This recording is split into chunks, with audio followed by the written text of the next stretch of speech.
I mean, that son of a bitch, you know, is really unbelievable. Mr. Son of a bitch. I mean, Mr. Son of a bitch. His royal... Yes, yeah, no, I never imagined that we'd ever have a president like this, and I hope we don't ever have another president like this again. Anything to talk about. Kimmel was given each one of them was given a reset except for Seth. I didn't even know he was still on the air. Yeah. I don't think anybody did. Everyone's watching Forensic Files. Yes. No one's watching Seth. One of the greatest shows ever. Yeah, but these guys, they had opportunities to reset. Kimmel could have came back and tried to be funny again, or bring guests again, or show any kind of change, but they're really going to ride this out to the last drop. What are they going to do when he's gone? Tyrus just did what nobody thought he'd ever dare. He called out Jimmy Kimmel, and the internet's still shaking. The late-night king of smug might be losing more than a little sleep tonight. This wasn't just another celebrity spat. It was a verbal body slam heard across Hollywood. The bouncer-turned-comedian took aim at the man who laughs hardest at his own jokes. And this time, the punchline hit back. What did Kimmel do? And why does it feel like Tyrus just dropped a folding chair on late-night television itself? Buckle up. This one's about to get spicy. It's not the party. It's not the majority. It's the loud voices that scare people from saying what they believe and make you think twice about a joke or whatever, these things. And, a lot of their points are valid, but a lot of them are also just repulsive. And I mean, they repel people from, they go like, oh, you're no fun. I don't want to be around you. Before we dive in, smash that like button and subscribe, because trust me, you don't want to miss this showdown. Tyrus finally did it. The man who once threw opponents across the wrestling ring now throws words like they're finishing moves. But tonight, his opponent wasn't a muscle-bound brawler.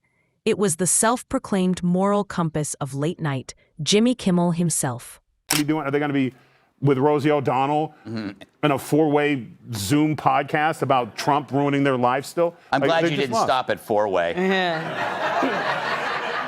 Although in my head, I can see it. Oh, come on, man. My mouth was open. Oh, yeah. The delicate flower of Hollywood humor, Kimmel. The man who never met a teleprompter he didn't love, or a moral high ground he couldn't trip over. The same guy who built his career mocking everyone else suddenly found himself on the receiving end. And this time, there was no cue card to save him. Mamas, I've only had, I have one ex-wife. That's it. Okay? Yeah, you tell I had some scruples. Okay? I'll have one-night stands, but I will not marry people I don't love, okay? There's a certain line there. You can't teach this cracker that. And let's be honest, this feud was never fair. On one side, you've got Tyrus, a walking tank with the calm confidence of someone who's seen both the inside of a locker room and a news studio. On the other, Kimmel, a man who once cried on live TV and called it journalism. The matchup was already lopsided before the first punch landed. I really think if they're going to continue to do a podcast, they need to bring their writers in. Ooh. Because that was brutal. Terrible. They're out of touch. It's like listening to two billionaires complaining about no one had change for their $100 bill at McDonald's. The internet smelled the chaos from miles away. This wasn't going to be a polite disagreement. It was a culture clash turned street fight. A celebrity roast with no punchline. A heavyweight bout where one side brought truth and the other brought a teleprompter. And when the first shots flew, it was clear. This wasn't a comedy skit. It was war. They're like three ex-lovers. Yes. Who just found out about each other. Mm-hmm. And they're all getting together to talk about the man they all still love. Right. And they're just sizing each other up, trying to figure out which one of us has the best shot to get back with him. Yes. They all get together, they compare notes, and they tell each other, yeah, you should never mention his name again. You should never mention his name again. You should never. Does he call you? Doesn't call me? He texted me last week. Oh, so I'm still in the game. That's all this was. And that's why nobody cared. So here comes Kimmel, armed with Hollywood smugness and a pile of one-liners written by people who think Twitter is a personality. He does his usual routine, The fake laughs, the moral posturing, the applause signs doing all the heavy lifting. Then, Tyrus walks in. No gimmicks, no laugh track, just raw honesty and a verbal folding chair. And when it connected, you could almost hear the Hollywood ego crack. Because Tyrus didn't just clap back, he dismantled the entire act. Kimmel's been recycling the same anti-conservative jokes for years, mistaking mockery for courage. But this time, someone finally said it out loud. It's not bravery, it's boredom dressed up as virtue. So annoyed. All I had was a crisp 100. They had no change. I was like, what is this world coming to?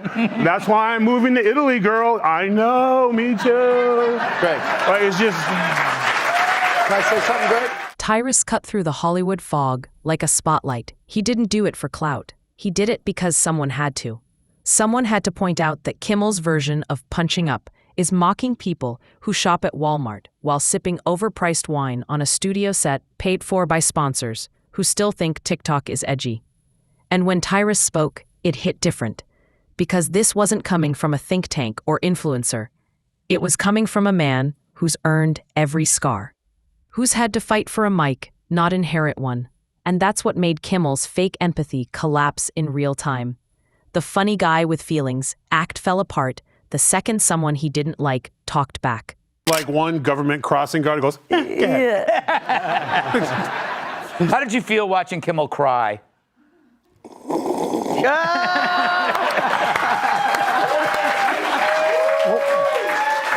One of his tears fell out. Hold on.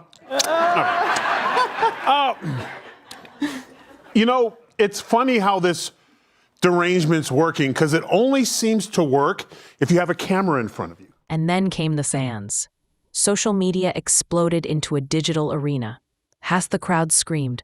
Tyrus just body-slammed Hollywood, while the other half scrambled to defend Kimmel by sharing clips from the few years he was actually funny. Spoiler, there weren't many.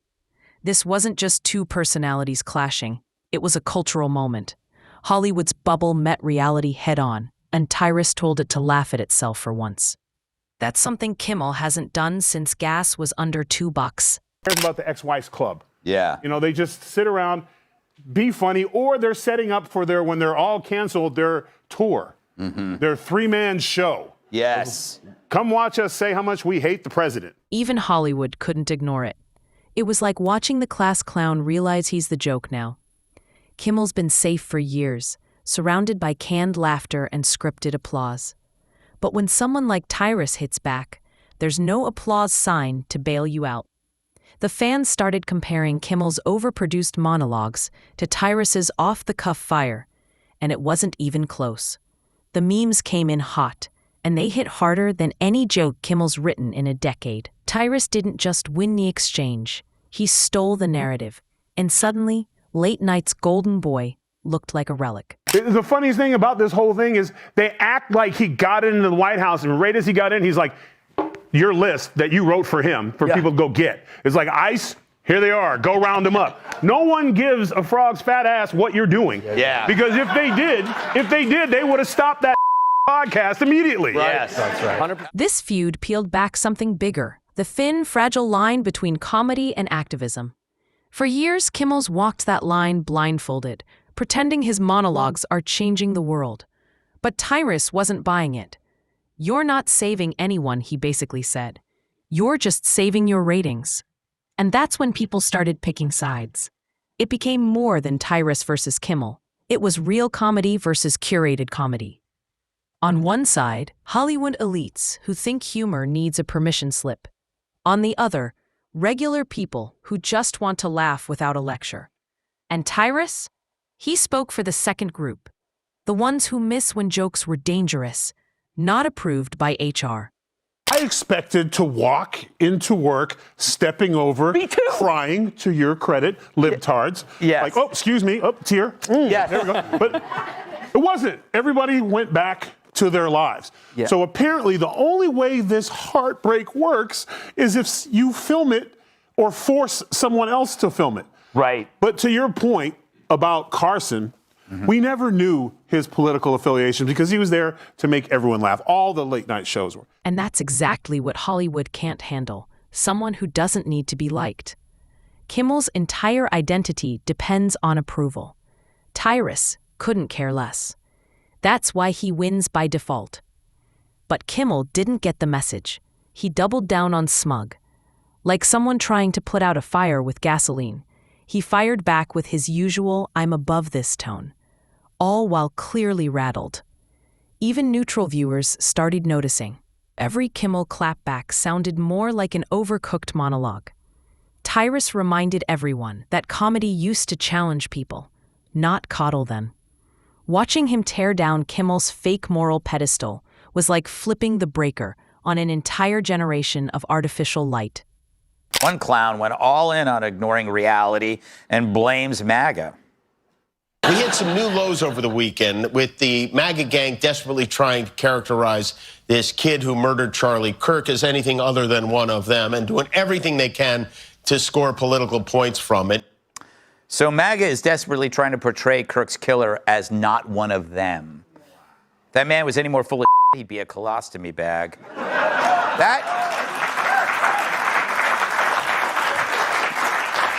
That was 2 days ago, so Kimmel had the chance to walk it back, but he can't. And the irony?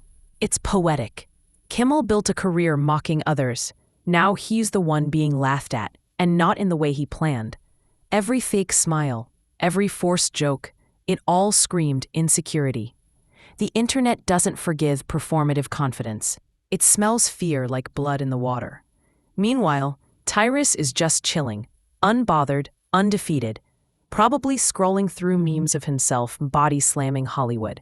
He doesn't need to win officially. The win's already in his attitude. When you're living rent-free in the mind of a man whose job is to make people laugh, you've already won the game. Should be fired because it was such a big murderous election on one side that it should have been a reset. Because when it happened in 20, when he lost and Biden got in, I don't remember us doing an episode on coping skills. There was no line in the audience where I was like, thank you for coming. Thank you. We just like, well, let's keep going. And I believe we made fun of the situation and ourselves. So I always tell people, try to be the bigger man, which is ironic. But in this case, because the poor sportsmanship is coming from TV, normally I would say you can have one lap and smell your flowers, but go ahead and take 4. Tyrus walked out of this feud with more fans, more respect, and something Kimmel can't fake: authenticity. He exposed one of late night's biggest illusions, that fame equals wisdom and applause equals truth. Tyrus reminded the world that realness still hits harder than any scripted punchline. While Kimmel clings to his studio applause, Tyrus walks away with something better: the trust of people tired of being lectured to. Because in this fight, the crowd didn't cheer for polish. They cheered for honesty. So last night, Jimmy Kimmel returned to his show and gave a self-pitying, tearful non-apology. But I gotta say, it's nice to see someone crying at Kimmel's show besides the audience. Kimmel failed to correct his lie that Charlie Kirk's assassin was a MAGA supporter, but he cited Jesus as inspiration for forgiveness. True, Jesus forgave his executioners, but Jesus also cast demons into a herd of pigs. And that's the real takeaway. This feud wasn't just Tyrus calling out Kimmel. It was a mirror held up to the entire circus. The fake moralizing, the selective outrage, the illusion that fame means your opinions matter more. All of it got body slammed in one viral moment. And people loved it. Because in a world drowning in pretense, Tyrus gave them something rare: truth with a grin. So maybe, just maybe, this wasn't a scandal after all. Maybe it was a turning point. The moment someone finally told Hollywood's funny man to take off the mask, sit down, and learn how to laugh again.